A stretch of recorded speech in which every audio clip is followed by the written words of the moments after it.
Ce script a déjà 1000 ans. Il descend du premier script pictographique sumérien d'environ 3200 avant Jésus-Christ. En 1927, sous les ruines de l'ancienne Nippur, des archéologues ouvrirent une jarre en terre cuite qui était restée enterrée pendant près de 4000 ans.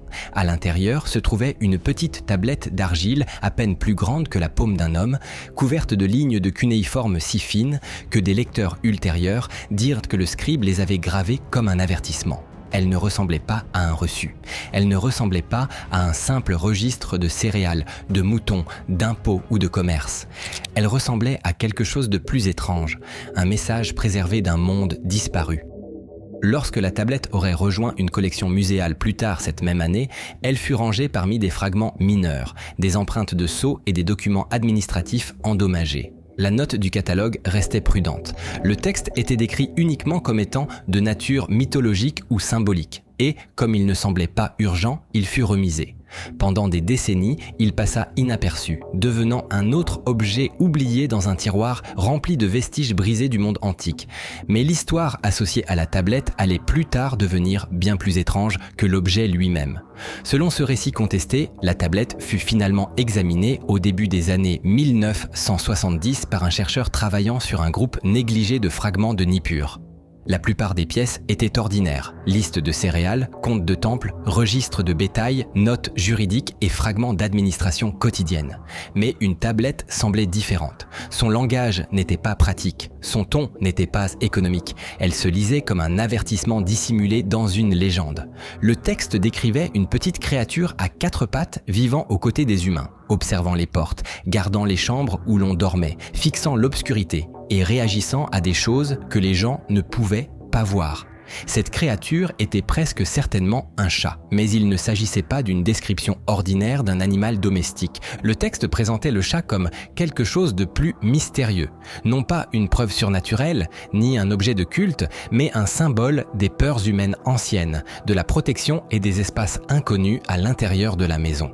La tablette, si l'histoire est vraie, daterait de la fin du 3e millénaire avant notre ère, une époque où les villes de Mésopotamie devenaient plus grandes, plus organisées et plus peuplées. Les familles vivaient dans des pièces exiguës. Les rues étaient étroites. La nuit apportait une véritable obscurité et non la lumière électrique. Le vent passait sous les portes. Les animaux se déplaçaient dans les cours. Les enfants se réveillaient de leurs rêves. Chaque bruit dans une maison endormie pouvait sembler porteur de sens. Dans un tel monde, le chat devait paraître presque impossible. Il marchait sans bruit.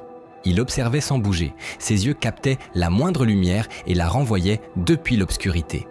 Il pouvait entendre ce que les humains manquaient, percevoir un mouvement dans le silence et s'immobiliser soudainement dans des coins où rien ne semblait exister. Aux yeux modernes, il s'agit simplement d'un comportement animal. Aux yeux anciens, cela pouvait ressembler à une forme de connaissance. La tablette supposée donnait un nom à ce comportement. Elle décrivait le chat comme le gardien du seuil, une expression qui n'a pas besoin d'être interprétée comme religieuse. On peut la comprendre comme une métaphore. Un seuil est une porte, mais c'est aussi une frontière. Entre l'intérieur et l'extérieur, la sécurité et le danger, le sommeil et l'éveil, le connu et l'inconnu. Et les chats vivent précisément à cet endroit. Ils s'assoient près des portes, ils patrouillent près des fenêtres, ils dorment dans la pièce tout en restant attentifs à la moindre perturbation. Ils entrent dans les espaces humains sans jamais leur appartenir complètement. Ils sont domestiques, mais pas obéissants, proches de nous, mais jamais totalement sous notre contrôle. C'est peut-être pour cette raison que les peuples anciens leur ont attribué une signification si puissante. L'histoire contestée de Nippur affirme que les premiers foyers étaient hantés par les peurs nocturnes. Les gens se réveillaient brusquement. Les enfants fixaient les coins sombres. Les familles entendaient de petits bruits dans des pièces vides. Dans un monde sans science moderne, sans électricité, sans connaissance de la paralysie du sommeil, de l'acoustique animale, des courants d'air dans les bâtiments ou des prédateurs nocturnes, ces expériences pouvaient devenir des histoires. Le chat devint la réponse.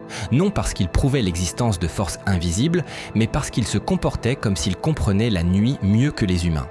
La partie la plus mémorable de la tablette énumérerait 7 fonctions du chat à l'intérieur d'une maison. Lue littéralement, elle ressemble à un manuel surnaturel. Lue attentivement, elle devient quelque chose de plus concret, une tentative ancienne d'expliquer pourquoi les chats donnaient aux gens un sentiment de sécurité. La première fonction était de garder le sommeil. Toute personne ayant vécu avec un chat connaît cette image. Un chat se blottit près des pieds, sur la poitrine, à côté de l'oreiller ou juste devant la porte de la chambre. Il semble dormir, mais le moindre bruit peut le réveiller. Pour les familles anciennes, cette présence discrète pouvait avoir une grande importance émotionnelle. Une personne endormie est vulnérable. Un chat à proximité donne l'impression qu'il y a un témoin. La deuxième fonction consistait à surveiller la porte. Les portes étaient importantes dans les maisons anciennes parce qu'elles représentaient des points d'entrée. Les personnes, les animaux, les insectes, la poussière, le vent, les étrangers et les dangers passaient tous par ces ouvertures.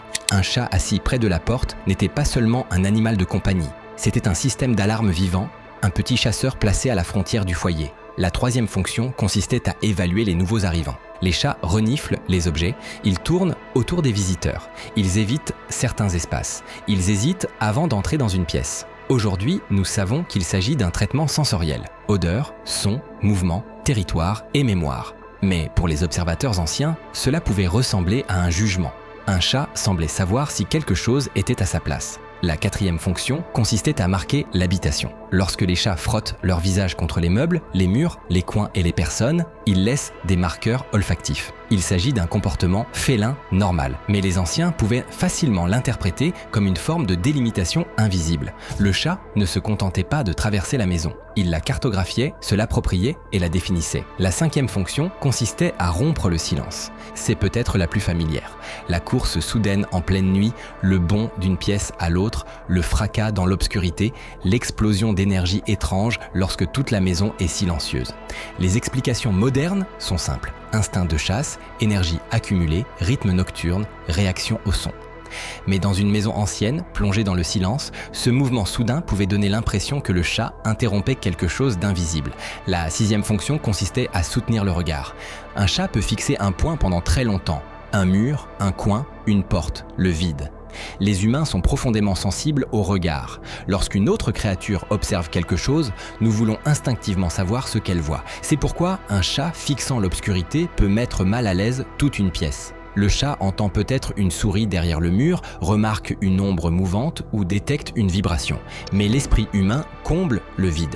La septième fonction était le son de la gorge, le ronronnement. La tablette supposée le décrivait comme le signe ultime de sécurité. La science moderne propose d'autres explications. Les chats ronronnent pour le confort, la communication, le soulagement du stress, le lien social et parfois pour s'apaiser eux-mêmes. Mais sur le plan émotionnel, son effet est indéniable. Le ronronnement d'un chat change l'atmosphère d'une pièce. Le son est grave, régulier et répétitif. Il rend l'espace habité, chaleureux et paisible. C'est peut-être là le véritable pouvoir de la légende. Le chat n'avait pas besoin d'être surnaturel pour devenir mystérieux. Son comportement ordinaire était déjà suffisamment étrange. Vers la fin, le texte supposé demande ce qui arriverait si les chats disparaissaient des foyers humains. Dans la légende, la réponse est spectaculaire. Les maisons deviendraient moins protégées, les enfants recommenceraient à craindre les coins sombres et les gens oublieraient comment vivre paisiblement avec la nuit. Mais même sans transformer cela en croyance, l'idée peut être comprise symboliquement. Les chats ont changé les foyers humains. Ils ont réduit les populations de rongeurs. Ils ont protégé les réserves de céréales. Ils ont averti les gens des mouvements. Ils ont contrôlé les nuisibles porteurs de maladies. Ils ont apporté de la compagnie dans les pièces sombres. Ils sont devenus une partie de l'architecture émotionnelle de la vie domestique. Une maison avec un chat n'est pas silencieuse de la même manière. Il y a du mouvement, il y a de la vigilance, il y a une autre présence dans la pièce. Et c'est peut-être ce que les anciens conteurs cherchaient à préserver. Non pas un message religieux ni une preuve de monde caché, mais une observation humaine. Ce petit animal était entré dans nos maisons et avait changé notre manière de vivre la peur. Avec le temps, différentes civilisations ont attribué aux chats des significations différentes. Certaines les admiraient, d'autres les craignaient, certaines les appréciaient comme chasseurs, d'autres les considéraient comme des symboles de chance, de protection, d'indépendance ou de mystère. En Égypte, les chats furent étroitement associés à la protection du foyer et à la vie familiale.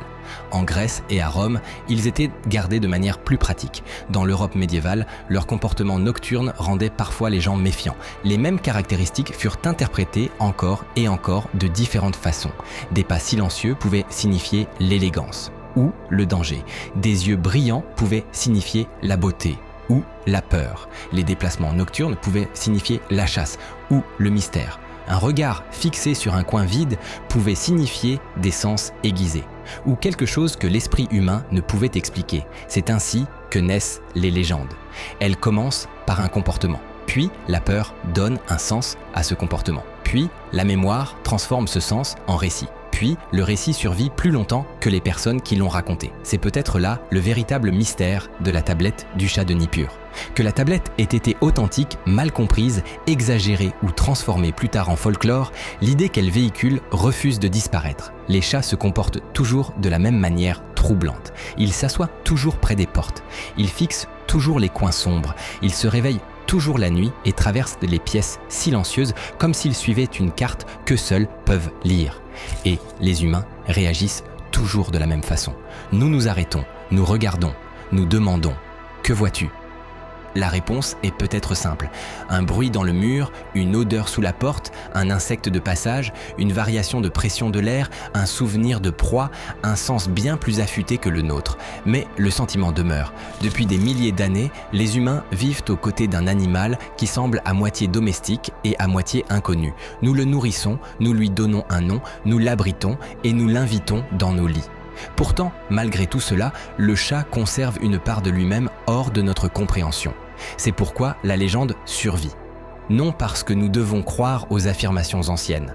Non parce qu'une tablette prouve l'existence de forces cachées. Non parce que les chats viennent d'ailleurs que du monde naturel. Mais parce que les chats rendent la maison ordinaire légèrement mystérieuse. Ce soir, lorsque les lumières seront éteintes et que la maison deviendra silencieuse, observez votre chat. Regardez où il s'assoit, regardez ce qu'il étudie, regardez combien de temps il écoute avant de bouger, regardez la porte, la fenêtre, le coin, la parcelle vide d'obscurité. Puis souvenez-vous de ceci, parfois les histoires les plus anciennes ne nous demandent pas de croire à l'invisible. Parfois, elles nous demandent simplement de remarquer ce qui se trouve devant nous depuis le début. Un petit animal, des pas silencieux, des yeux réfléchissants, un ronronnement régulier, et un mystère que les humains tentent d'expliquer depuis 4000 ans.